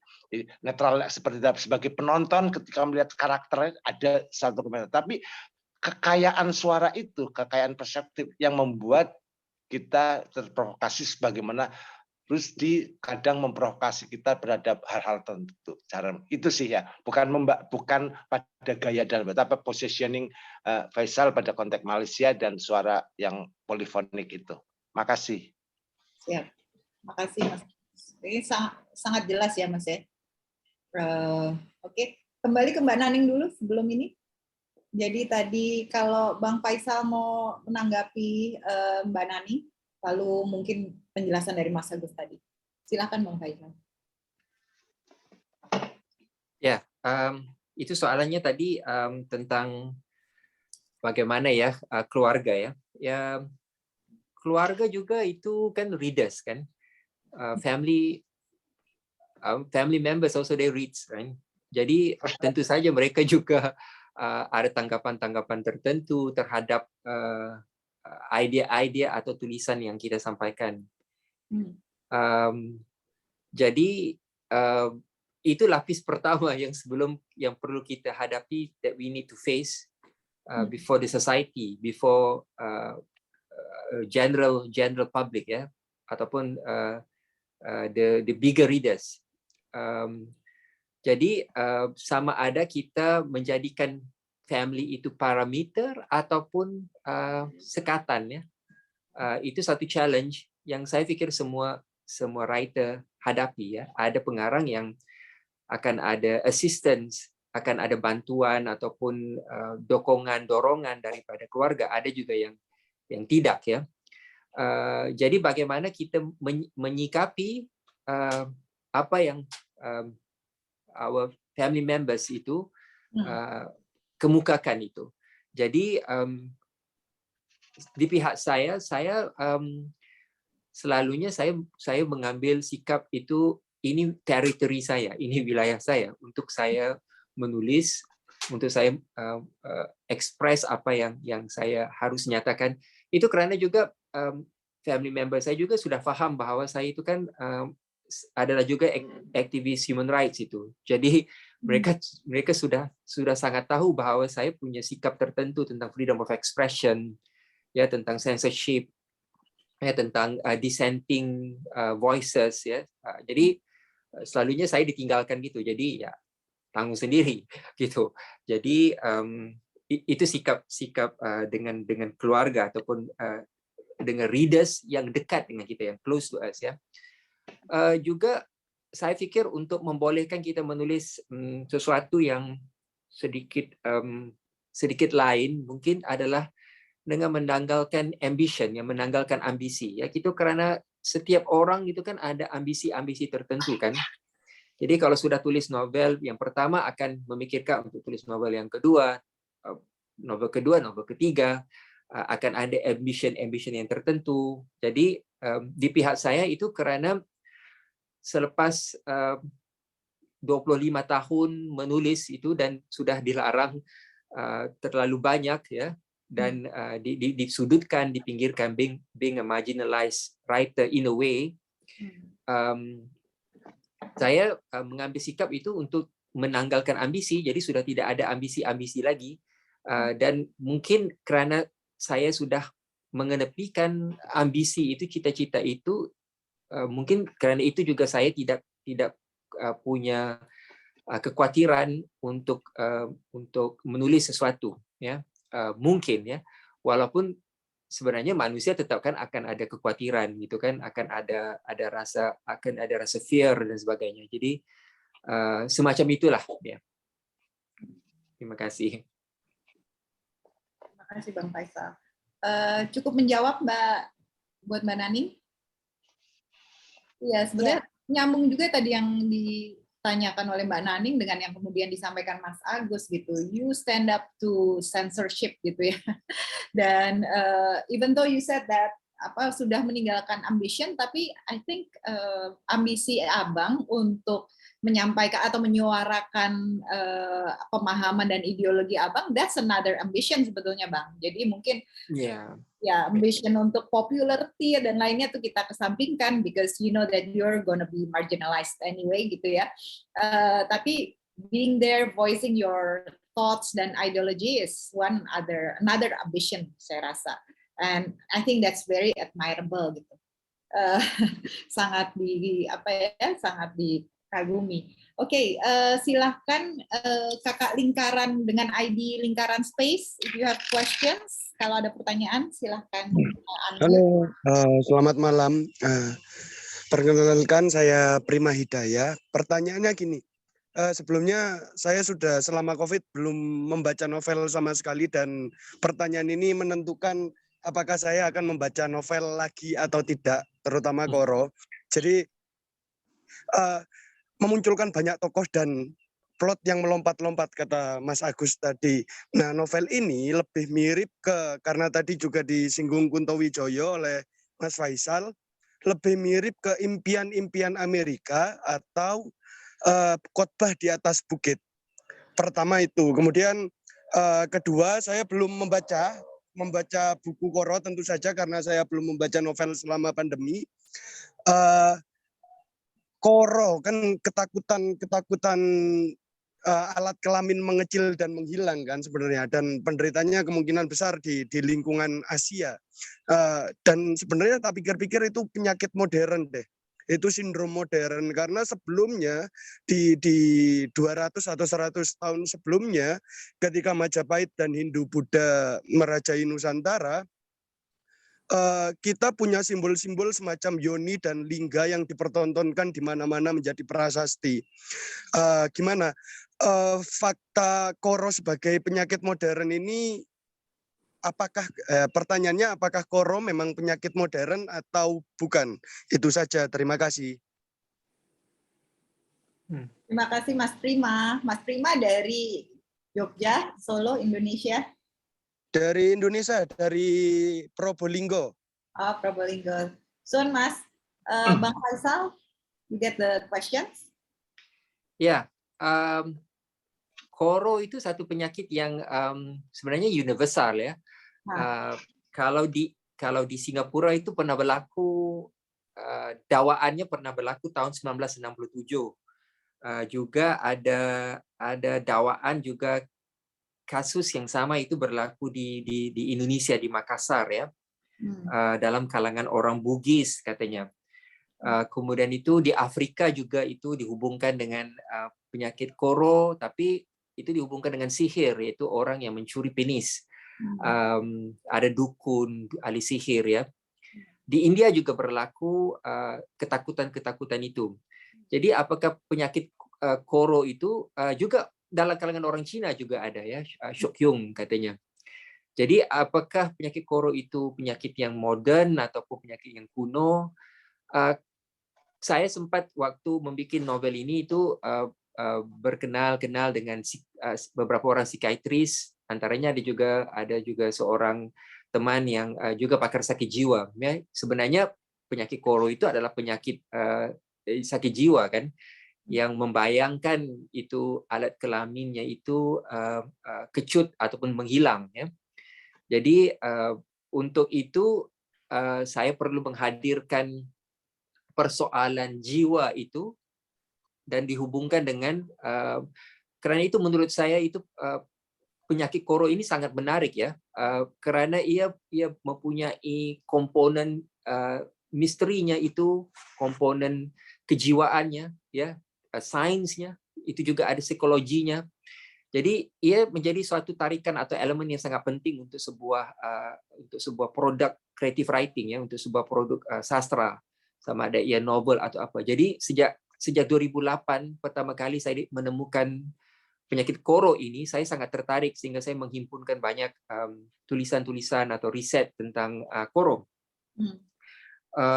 Seterusnya itu tadi ditanyakan apakah bagaimana novel ini, apakah ada bayangan khutbah di atas bukit atau apa ya? Tentu khutbah di atas bukit itu kan sangat berbeda dengan koro, karena kerangkanya, frameworknya itu kan sangat berbeza. Dan juga almarhum Pak Kunto Wijoyo itu kan menuliskan itu dengan satu landasan yang beliau percaya, beliau gagaskan, itu sastra transidental. Jadi ada simbol-simbol yang beliau gunakan yang sebagai suatu representasi pada aktualitas ya, yang banyak beliau tuliskan ya dalam karya-karya beliau ya, termasuk karya-karya tulisan-tulisan non fiksi beliau, itu esai beliau, Muslim Tanpa Masjid dan sebagainya, ataupun sastra transidental. Jadi itu sangat berbeza dengan apa yang Pak Kunto tuliskan ya. Malahan waktu saya bikin S3 itu dan saya mendekati Pak Kunto Wijoyo itu dalam waktu itu saya masih dalam phase yang pertama saya sebutkan tadi kan, my first stage, yaitu sebagai seorang penulis negara. Jadi saya juga mendekati Pak Kunto itu untuk memahami konteks perbedaan sastra Islam di Malaysia dan di Indonesia. Sekiranya ada apa yang dinamakan sastra Islam di Indonesia.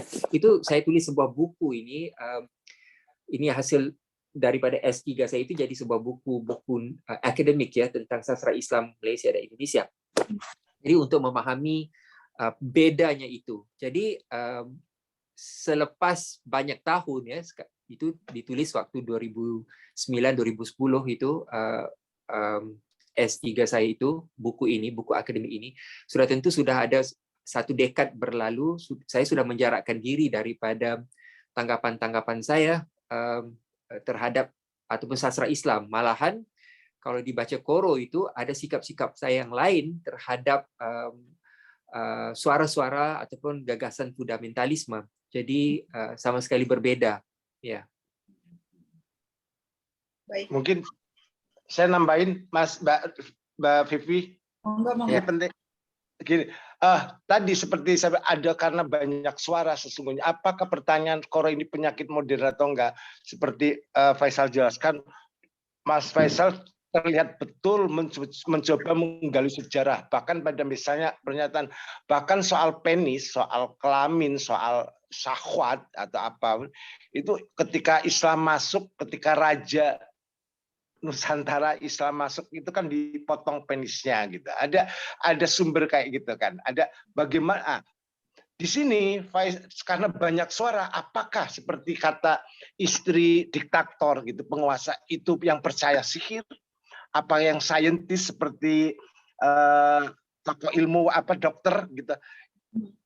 Kita Faisal tidak mencoba bahwa Qoro adalah penyakit modern, enggak, justru impresi kita lah yang kemudian apakah memang ini sihir, psikologis, atau ini adat, budaya, atau ini sumber kekuasaan yang korup itu patriarki gitulah. Banyak suara itu yang membuat kita punya banyak perspektif. Itu yang saya bilang menariknya, bahwa kemudian mana yang akan kita percayain. Faisal seperti ya terserah kamu mau percaya bahwa ini saintis, ada argumen-argumen misalnya bahwa istilah-istilah medis di situ penjelasannya bahwa ini apa penis bla bla bla gitu, saya lupa istilahnya, ada LSD apa gitu. Lalu bahwa di Afrika perspektifnya sihir, bahwa ini ada jampi-jampi ramuannya. Tadi Mas Wawan juga sudah menjelaskan bagaimana untuk membangun satu simbolisme budaya, struktur kebudayaan masyarakat Haljung Manani yang masih percaya adat istiadat, percaya sejarah masa lalu yang cenderung mistik, itu muncul. Itulah kekayaan yang membuat kita kemudian bertanya, kalau Qoro sebagai sumber, apa sih sumber kesalahan kekuasaan itu? Syahwat sebagai mistisisme kekuasaan. Nah, itulah impresi kita yang muncul. Menariknya itu karena banyak suara, banyak, dan tidak mendikte kita untuk bersetuju pada satu pandangan, membuat kita pembaca sebagai pembaca menjadi dewasa gitu. Impresi kita, tanggapan kita, pilihan kita yang akan menentukan kayak gitu. Itu sih. Oke. Mas Agus. Vivi, Mas boleh ikut ngomong sedikit, Mbak? Monggo. Ya. Ada satu pernyataan dari Mas Prima tadi yang menurut saya perlu perlu dikejar lebih jauh. Soalnya tadi menanyakan sesuatu dengan harapan setelah mendapat pertanyaan ini bisa memutuskan apakah akan baca novel lagi atau tidak gitu. Menurut saya ini mengkhawatirkan kalau dia tidak jadi baca novel lagi, ya yang jualan buku jadi berkurang nanti penghasilannya. Dan maksudnya begini. Tadi ditanyakan apakah novel ini seperti Impian Amerika ataukah Khotbah di Atas Bukit? Menurut saya tidak dua-duanya. Kalau dalam hal gaya, ya, dalam hal gaya tidak seperti kedua-duanya karena kedua-duanya cenderung bercerita secara lancar ya. Bukunya almarhum Pak Kunto Wijaya itu.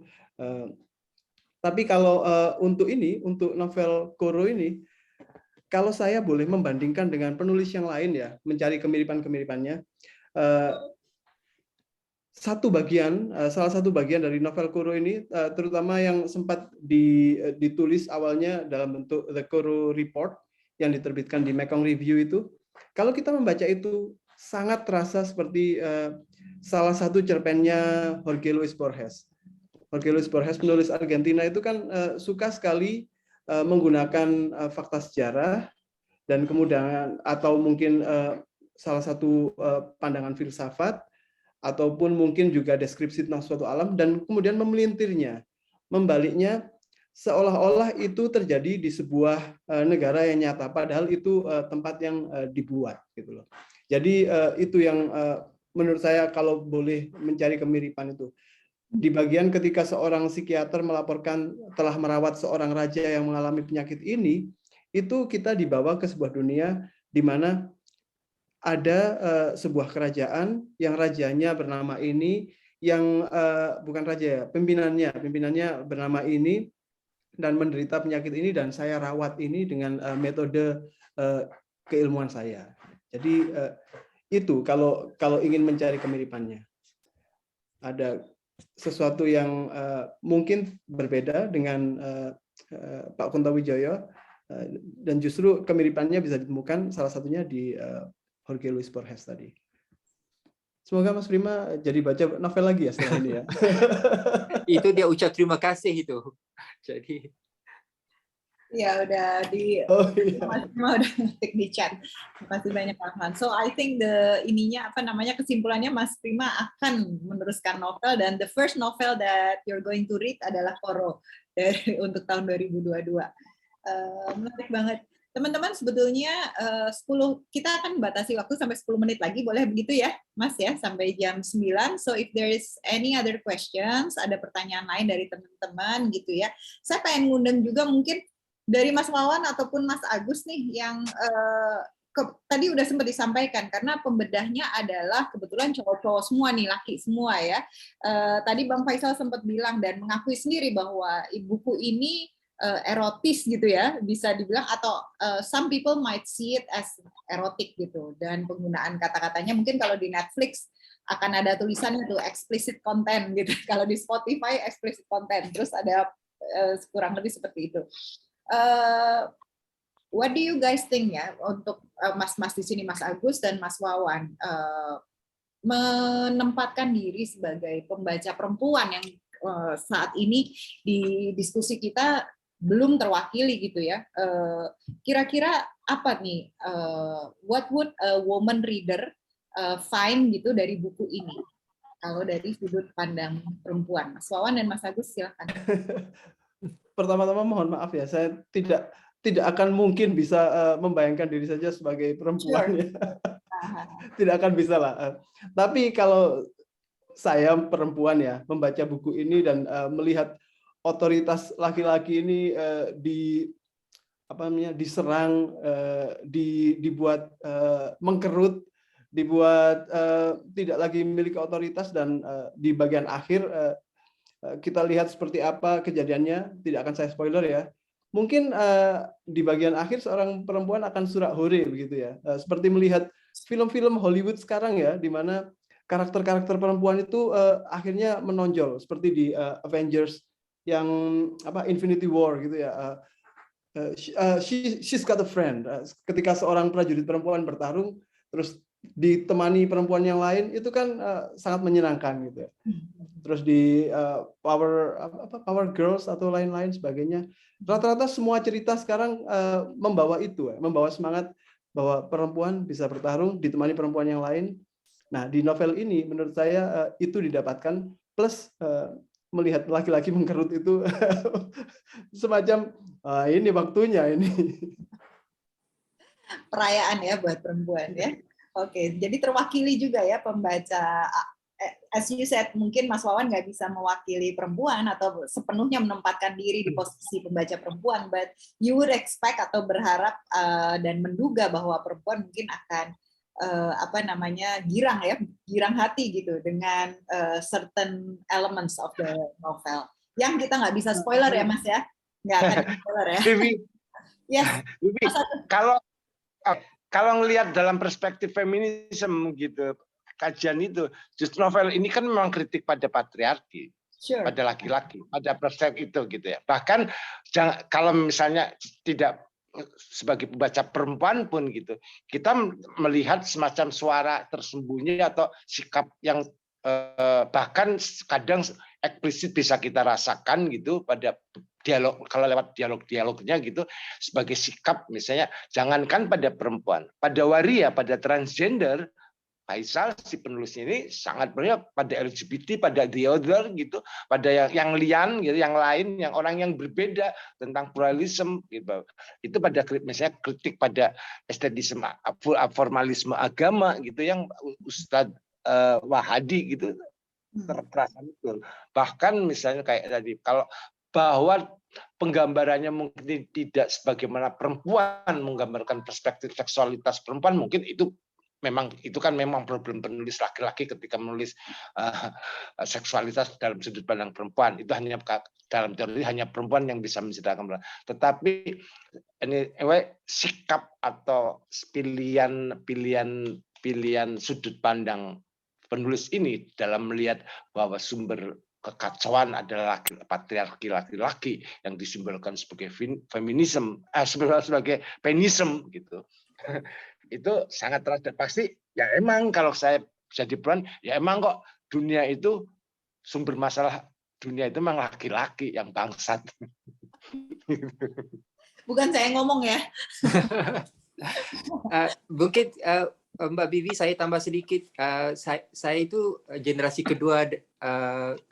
Datuk saya itu dari Indonesia dan saya orang Minang gitu. Jadi dibesarkan dengan tradisi ada perpatih, itu lingkungan itu kan. Jadi tradisinya itu matriarki. Jadi perempuan itu sangat dominan dalam keluarga besar saya. Jadi mungkin itu sedikit sebanyak kalau dalam tulisan-tulisan saya sejak dari awal sebenarnya watak-watak wanitanya itu selalunya dominan, termasuklah ya di dalam Koro ya. Saya pulangkan. Oke, menarik. Ya, karena tadi sempat disampaikan juga sama Mas Agus gitu ya. Ini sebenarnya bukan nggak terlalu spoiler, tapi yes a little bit of it, dan let's see it as a teaser rather than spoiler. Jadi tadi ada yang namanya Wahidi yang menjadi Adele gitu ya, dan apa namanya berada di dua dunia yang berbeda dan mengalami perbedaan pengalaman karena berada di dunia yang berbeda tersebut. Betul gitu ya Bang Faisal ya? Iya. Dan itu menarik sekali sih. Oke. Ada lagi teman-teman 3 minutes or 5 minutes sebelum kita tutup, mungkin kita akan dengerin closing remark ya dari kata akhir gitu ya dari Mas Wawan dan Mas Agus gitu, dan lalu kemudian kita juga pengen denger closing remark dari teman-teman Sirka. Mungkin nih bisa sedikit. Oh nggak mau, oke. Kalau gitu dari Bang Faisal aja langsung. Silakan Mas Wawan. Saya belum sempat cari kata-kata yang quotable ya. Saya bacakan aja lah ya dari novelnya ya. Oke. Dari novelnya, satu bagian novel yang menurut saya meta ini ya, mengajak kita memikirkan tentang novel ini sendiri. Sebentar, saya nggak ada yang quotable sayang sekali ya. Jadi nih, malam ini Purnama berpendak dengan sangat menggoda. Saya mendayung perahu ke tengah danau. Air terasa dingin, tidak panas seperti biasanya. Aneh? Oh iya, sudah lama saya katakan sejak awal. Hujung Manani ini memang negeri aneh. Ini adalah dunia yang dikatakan tidak nyata, tapi ada.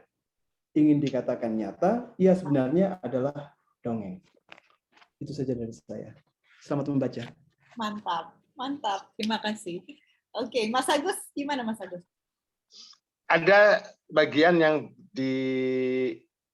saya juga baru tahu pepatah Bugis yang dikutip oleh Faisal dalam buku ini. Gitu ya. Saya baca ya. Ini penting ini untuk kita semua. Sure.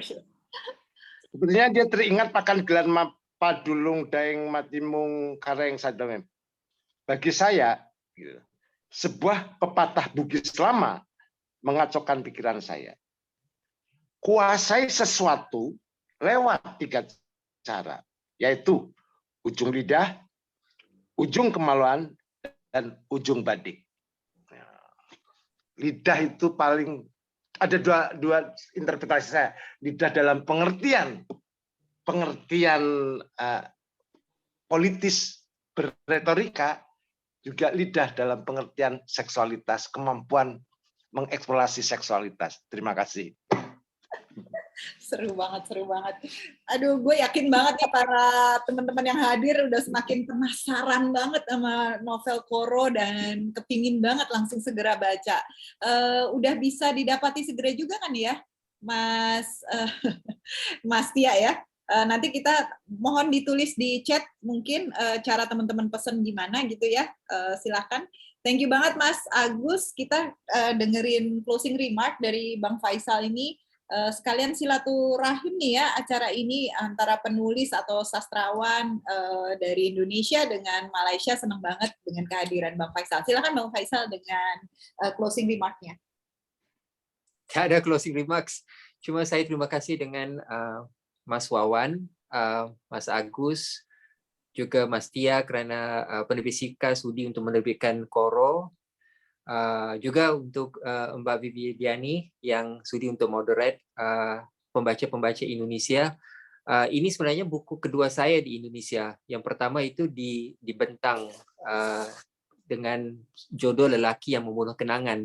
Itu karya saya my first stage itu. Jadi akan kalau baca itu sangat beda dengan ini. Ini yang waktu dengan Bentang ya. Ini terbit sebelum COVID. Jadi sama sekali beda dengan Koro. Jadi boleh melihat beda saya dulu dan sekarang. Saya harap buku ini dapat dibaca oleh pembaca Indonesia dan dapat dibaca dengan bukan sahaja konteks Malaysia tapi juga konteks yang lebih universal, yang sejagat. Itu saja. Terima kasih. Terima kasih Bang Faisal. Setuju banget Bang Faisal. I don't think it is apa ya close knitted to certain culture atau political context gitu ya. I think this is very universal dan apply to banyak societies ya atau banyak komunitas menurut saya. Saya cuma mau quote sedikit aja yang waktu saya baca saya tertarik karena saya ngikutin Mas Wawan nih nge-quote karena teman-teman di sini banyak yang belum baca gitu ya. Ada kalimat begini, sang jenderal berdiri dan menuju ke jendela, memandang keluar. Nun jauh di tengah kota, di tengah lautan manusia, seseorang berbicara dengan penuh semangat tentang dua wajah dalam sekeping uang koin, yakni bangsa dan agama. Orang itu berkata, ketika penjahat berkuasa, mereka memerlukan dua wajah, wajah yang rasis dan agama.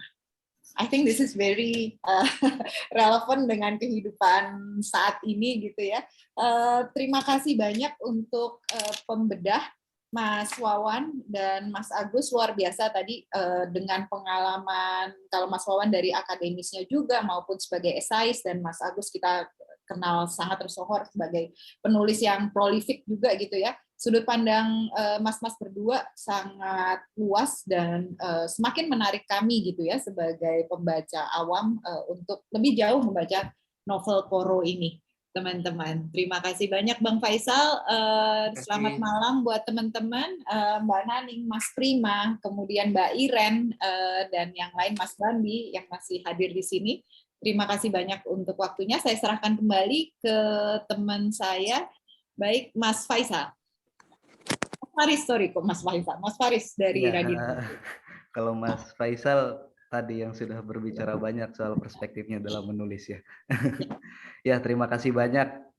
Diskusi pada malam hari ini sangat mendalam ya. Kalau ulasan dari Mas Wawan dan Mas Agus semakin memantik saya secara khususnya, mungkin teman-teman juga untuk membaca bukunya. Tadi juga Mas Tia sudah mengonfirmasi di chat bahwa buku Koro sudah bisa tersedia di reseller seluruh Indonesia. Jadi teman-teman yang berminat malam ini juga mungkin bisa langsung pesan dan bersiap untuk membaca dan punya pengalaman membaca terbaru gitu. Terutama tadi Mas Prima ya yang belum pernah baca novel selama pandemi seperti itu. Terima kasih banyak saya ucapkan kepada kawan-kawan yang berkenan hadir pada rangkaian diskusi apresiasi sastra bersama Radio Buku pada malam hari ini. Sampai jumpa di acara selanjutnya karena tiap minggu juga kita pasti ada acara. Nanti teman-teman bisa pantengin, kepoin informasinya di Instagram kami di @radiobuku.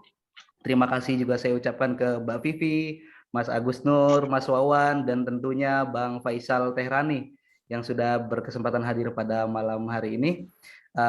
Mari kita akhiri acara kita pada malam hari ini dengan berfoto bersama terlebih dahulu. Silakan ke kawan-kawan semuanya menghidupkan kameranya untuk berpose dan kita berfoto bersama. Mas Faris yang motret kan ya? Ya. Screen cap. Oke. Silakan. Aku juga foto Dihitung Mas, biar pada pose. Tadi kita ada the most of ininya, jumlahnya tadi sampai 30-an ya. 36 lumayan, tadi. lumayan. Ya, gimana? Apakah sudah siap? Siap. Oke, saya ambil foto ya. Nanti 3 kali jepretan. Nanti bisa posenya banyak kan. Oke ya. Siap semuanya? 1, 2, 3. Sekali lagi. 1, 2, 3. Nah, yang terakhir. 1, 2, 3. Oke, terima kasih banyak. Mungkin bisa kasih aplaus online buat kita semuanya pada malam hari ini. Terima kasih banyak teman-teman. Terima kasih banyak. Dengan begitu, saya Faris bersama Radio Buku dan Apresiasi Sastra mengucapkan terima kasih. Sampai jumpa di kesempatan lainnya. Selamat malam, salam sehat, salam sejahtera untuk kita semuanya. Selamat malam. Terima kasih. Salam kawan-kawan semua. Terima kasih. Good luck dengan bukunya Bang Faisal. Terima kasih semua. Terima kasih Mas Wawan, Mas Agus. Terima kasih, Mas Mas Sigit, Mas Faris. Oh iya, buat tadi kawan-kawan yang bertanya sudah ditetapkan sebagai pemenang door prize dan sudah mengirimkan alamatnya juga. Nanti silakan ditunggu ya. Nanti door prize-nya sedang di jalan. OTW. Mantap Baik, semua. terima kasih. Kapan-kapan kita jumpa darat ya. Terima kasih. Bye everyone. Mari, Terima kasih. bye-bye. Sampai jumpa.